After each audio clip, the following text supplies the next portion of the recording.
Hey everyone, Happy New Year and welcome to our December haul video. We have a lot to get through with the holidays plus Ryan's birthday plus just general gaming. We have a lot of new games in the house right now. First up, our January game of the month, Hocus. This is a set building game. It's based around poker, but poker for like wizards, I guess.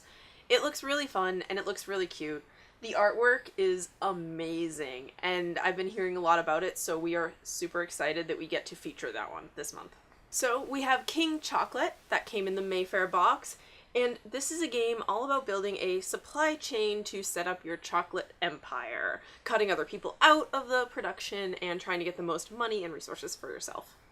Next up, we have two expansions to Sentinels of the Multiverse. We have Wrath of the Cosmos and Vengeance. We're big fans of the base game, so I'm really excited to give this a try. So Mystery, Motive for Murder, is a game in which you are a detective trying to uncover the who and why of this murder at a stately English mansion. When a body is discovered in the courtyard of a stately English mansion, the weapon and location are obvious. The only questions the investigators need to answer are who and why. Every guest may have a motive, and every one of them has secrets they're trying to hide. It looks like a lot of fun. It looks like every TV show I ever watch. Me and all the other 85-year-olds. And then we have Grand Austria Hotel. This is one that Ryan had a chance to check out at BGGCon, but I wasn't able to make it down to Texas for that, so I haven't had a chance to play it yet. I've heard a lot about it though, and I'm excited to give it a try. This game is essentially about building a tiny little cafe into a mega hotel. Seems like fun. Ryan's brother, for Christmas, got him all of the expansions, that and that, to Baseball Highlights 2045. It's a game that they like to play together, so it won't be long before all of these are unwrapped and all across the dining room table. And then we have Bottom of the Ninth, another baseball-themed game.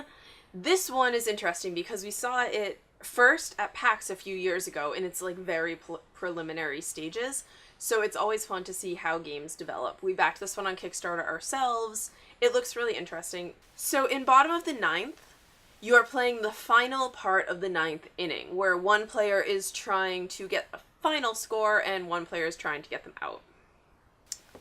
Next up we have Booty. So this one is a game in which you are all pirates aboard the same ship, and you are trying to divide up the spoils of your pirating ways. You obviously want to gain the biggest share of the treasure.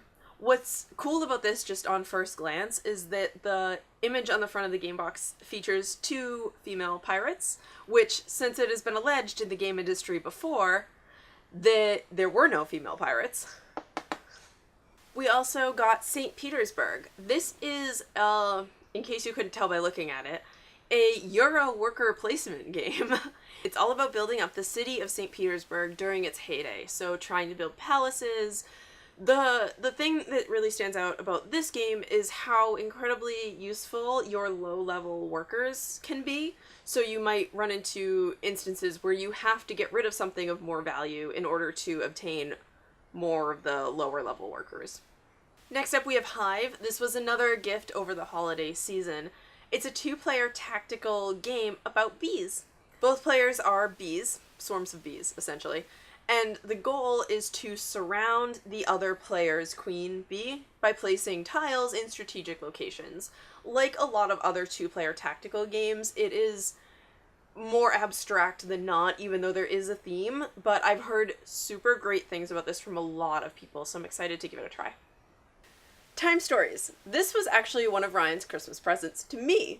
Sort of. I think it was more to both of us. Just a guess, because I didn't know anything about the game, but it does look really, really cool. So I'm gonna put it down right now because the glare is kind of out of control. Time Stories is a scenario-based game. You are agents traveling back in time to solve a mystery in the past, which is totally up my alley. I really love the idea of it.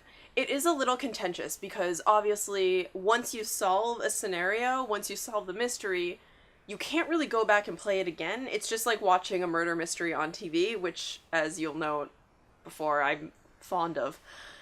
Once you know who the murderer is, it's never the same. So Time Stories looks like a lot of fun, but again is, like a lot of legacy games coming out now, maybe not something that you're going to get a whole lot of playthroughs of. Star Wars Risk is not Risk. Well, I mean, it sort of is. There are still a lot of dice in the game. But it's more based on Queen's Gambit, another older but not quite as old game. There's some light strategy involved, but luck is still a component. And, of course, it's set in the Star Wars universe. This is another little game we got as a gift. It's called Kittens in a Blender, and it's about saving a bunch of kittens from dangerous things in a kitchen. It's super simple and short and just a lot of fun. Steam Time is a game in which you use your steamship to travel through time. Get it? So you are the captain of a steamship set in this Victorian steampunky world. You are using crystals to power the various parts of your ship to travel through time. It looks really interesting. Ryan got a chance to try it at BGGCon and he really liked it there, so we're excited to get it to our table here. Above and Below. This might be one that you've heard of. We had a chance to play this at Gen Con, and it was really interesting. It's sort of two separate games in one. The top of the game, the above part, you are building a little town or a little city. Then you discover that the city you're building is right on top of these really cool caverns. And so the below part of the game involves you exploring the caverns as you develop this city, and how those two aspects of the game play together is really what seals it for this. The artwork is also super cute. We're on to our last little pile of games to show you. Trainmaker is the top of that pile. It is a dice rolling game, essentially. You roll dice to build trains and build stations and do all sorts of Old West timey stuff. Next up, we have Machikoro and Tides of Time. These are our free shipping games. In other words, the games that we tacked onto an order of other games so that we could bump it up over the free shipping limit. Tides of Time is a little civ building card game, but it lets you sabotage your opponents, so it's not quite as, I guess, solitary as Seven Wonders. Machikoro is another city building game that distinguishes itself by being adorable. In this one, you are racing all of your opponents to build as many landmarks as you can before the end of the game.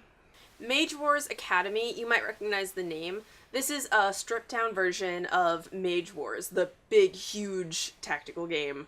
Mage Wars Academy is a two-player tactical game in which one player plays a wizard and one plays a beastmaster, and they face off.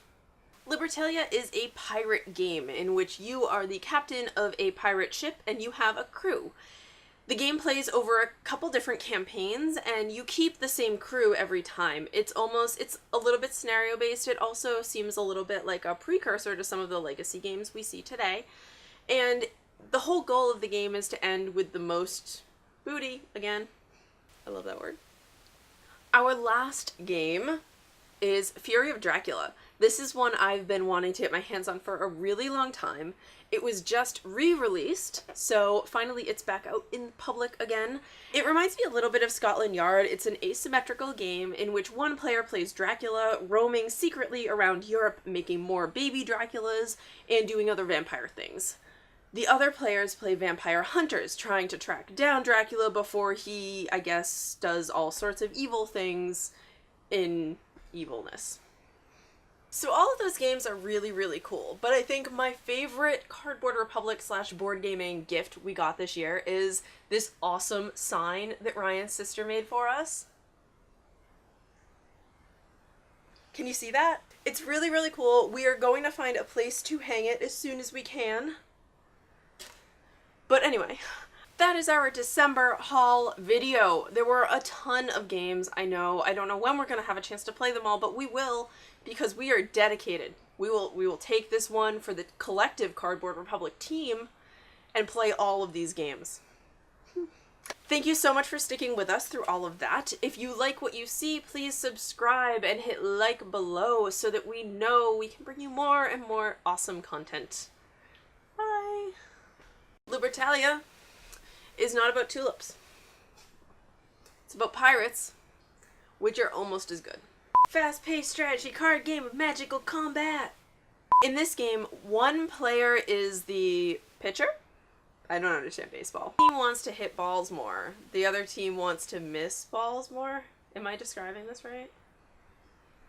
This is some very strange box art. Like, if you actually look at the art... Okay, she's planning something. I don't know what's around... Oh, is that a stool? I think it is. She looks like she's ready for a party. I like this. That dog is not life-size. His creepy eyes. This game is... I can't help it. I can't help it. I'm gonna do that every time. No matter how many takes you make me do, I'm gonna say booty the same way every time.